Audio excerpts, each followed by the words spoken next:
Hello साथियों, मैं सौरभ कुमार सिंह।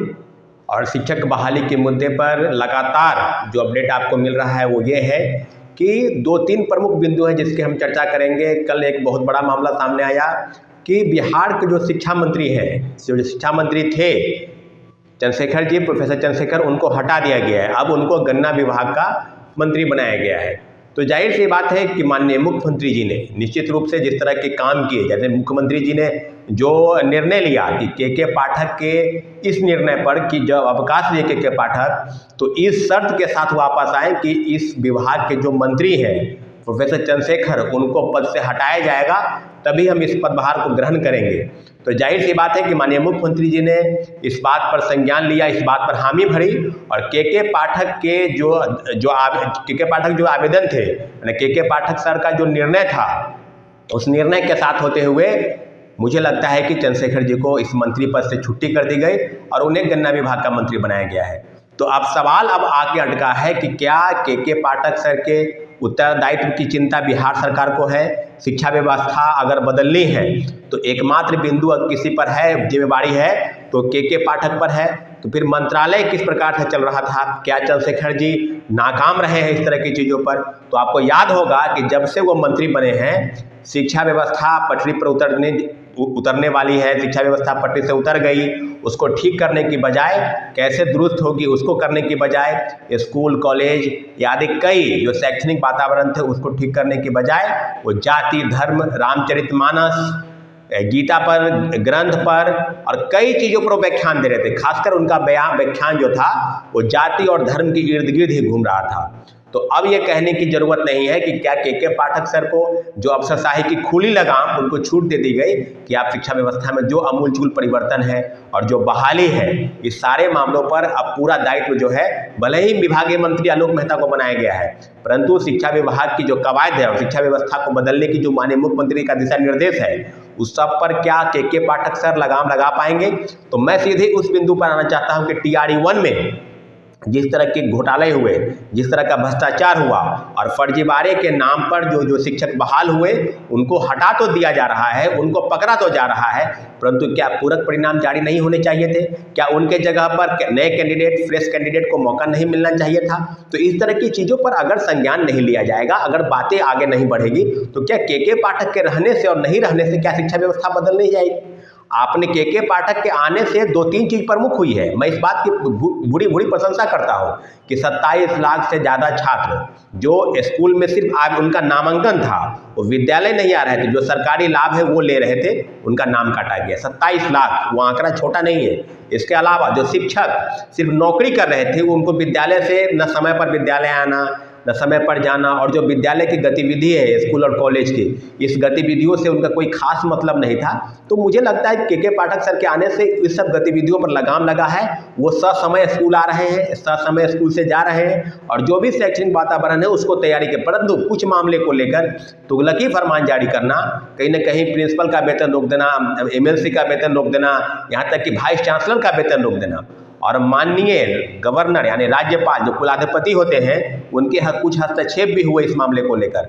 तो जो अफसरशाही की खुली छूट, यहाँ तक कि जो नेता हैं RJD के तेजस्वी यादव जी, वो भी जो डिप्टी CM बिहार के हैं और उन्हीं के मंत्री हैं चंद्रशेखर जी, तो उनको पर भी इस तरह की चीज़ें नहीं हुई। और मुझे लगता है कि माननीय मुख्यमंत्री जी ने के पाठक को खुली छूट दी है कि आप शिक्षा व्यवस्था को बदलिए, परंतु शिक्षा व्यवस्था के पाठक के रहते ही हुए भी काफ़ी चीज़ें, अगर सेकेंड फेज की बहाली हुई, नियुक्ति प्रक्रिया भी हुई, परंतु जो आवंटन है स्कूल का, जो स्थापना है या जो पदस्थापना की चीज़ें हैं, काफ़ी चीज़ें जो है रुकावट थी, क्योंकि लगभग 10-12 दिन से वो छुट्टी पर थे, और छुट्टी बढ़ाने के लिए फिर एक्सटेंड किया गया कि हम 30 तक छुट्टी पर जाएंगे।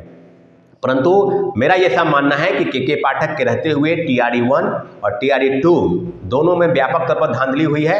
और जो चीज़ें हम लोग कहना चाहते हैं कि सेकेंड फेज की बहाली को लेकर जो पूरक परिणाम अगर शिक्षा विभाग की सूची गई है 1400 कुछ पदों के लिए, तो सारे पदों पर TRE-2 के तहत पूरक परिणाम जारी होने चाहिए थे, परंतु अभी तक लगभग 4 जनवरी का ट्वीट है, और ट्वीट के हवाले से इस बात की अभी तक पुष्टि नहीं हुई है कि क्या पूरक परिणाम जारी होंगे या कब होंगे, क्योंकि जो पता चल रहा है कि शिक्षा विभाग ने जो आवेदन थे उसको रोक लिया है या वापस ले लिया है। तो मुझे लगता है कि इस बात पर मुझे चिंता नहीं है, इस बात पर सारे शिक्षक अभ्यर्थियों को चिंता नहीं होनी चाहिए क्या चिंता नहीं होनी चाहिए? क्या चिंता लाजमी नहीं है?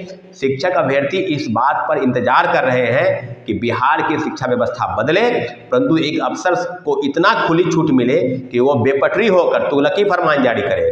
कभी धूप में आग सेकने पर कार्रवाई, कभी व्हाट्सएप चैट पर बातचीत करने पर कार्रवाई, और अभी स्कूल पर जो टाइमिंग को लेकर कुछ कार्रवाई हुई है, डीएम और कमिश्नर की तरफ से जो चिट्ठी निकाली गई उस पर भी तानातानी का जो माहौल है, इस तरह की चीज़ें। तो के पाठक और चंद्रशेखर जी का लड़ाई पहले से जगजाहिर था कि के पाठक के जो दायित्व थे और के पाठक का जो दिशा निर्देश था, इसके चलते 1 महीने से ज़्यादा तक चंद्रशेखर जो तत्कालीन शिक्षा मंत्री थे वो ऑफिस तक नहीं आए। तो सारी चीज़ें क्या के पाठक के इर्द गिर्द ही घूमेगी? के पाठक जो सेंटर है, जो सेंटर बिंदु है, क्या उसी के तरफ जो सारी शिक्षा व्यवस्था बदलेगी? अगर इस बात पर पूरी कवायद है तो TRE 1 से लेकर TRE 2 तक जो बड़े पैमाने पर फर्जीवाड़ा हुआ, उसका दोषी कौन है? उसका क्रेडिट कौन लेगा? तो के पाठक लेंगे या अतुल प्रसाद लेंगे? मुझे लगता है कि बीपीएससी और शिक्षा विभाग ने मिलकर जिस तरह के आवंटन किए, जिस तरह की नियुक्ति प्रक्रिया अपनाई, तो सारे नियुक्ति प्रक्रिया में दोषारोपण था, निश्चित रूप से दोष था, क्योंकि आपने सर्टिफिकेट के बिना वेरिफिकेशन के रिजल्ट निकाला, सीटेट फेल, एसटीटी फेल, कई फर्जी प्रमाण पत्र। आज डोमिसाइल की चर्चा हो रही है, डोमिसाइल भी फर्जी बनवाया जा रहा है, आपको दिव्यांगता सर्टिफिकेट फर्जी बनवाया जा रहा है। तो नियुक्ति प्रक्रिया में अब इस बात की पुष्टि तो नहीं हो सकती ना कि गलत नहीं हुआ। गलत तो है, आप ही की चिट्ठी बाहर निकल रही है। नालंदा से 300 से ज़्यादा शिक्षक गायब हैं ज्वाइनिंग करने के बाद। अभी हाल में ही थंब इम्प्रेशन लिया जा रहा है TRE 1 में। क्यों? क्योंकि लोग पता चल रहा है कि आपने परीक्षा दिया, आपके जगह पर कोई और बैठा, ज्वाइनिंग आपने किया, या फोटो मिलान नहीं हो रहा है, आधार कार्ड का मैचिंग नहीं हो रहा है, तो अब हम लोग क्या कहेंगे कि क्या फर्जीवाड़ा नहीं हुआ? तो के पाठक सर और अतुल प्रसाद जी का बात जो है, वो चंद्रशेखर जी का जो जिस तरह का बयान दे रहे थे, शिक्षा से इतर वो बयान दे रहे थे, वो बात, तो सब मिलाकर अगर कहा जाए तो TRE 1 से लेकर TRE 2 तक काफ़ी लाखों नियुक्ति हुई है। कोई डाउट नहीं कि 3 महीने में लगभग 2 लाख से ज़्यादा शिक्षकों को नौकरी दी गई, परंतु जो फर्जीवाड़ा हुआ उनको बाहर का रास्ता दिखाया जा रहा है। तो क्या उनके जगह पर पूरक परिणाम जारी नहीं होने चाहिए?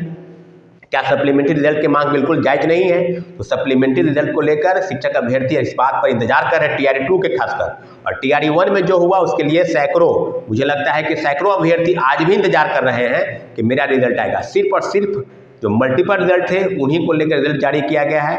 अभी तक 25 अक्टूबर के ट्वीट के हवाले से अगर बात करेंगे तो ये बात जान लीजिए कि जिस तरह के फर्जीवाड़े TRE 1 में हुए, मल्टीपल रिजल्ट हो या ड्रॉप आउट हो या फर्जीवाड़े तरीके से जो बाहर हो रहे हैं, तो ओवरऑल आंकड़ा अगर आप पाएंगे तो ये इसकी संख्या लगभग 10,000 से कम नहीं होगी, और 10,000 लोगों ने डॉक्यूमेंट का वेरिफिकेशन तक नहीं कराया है।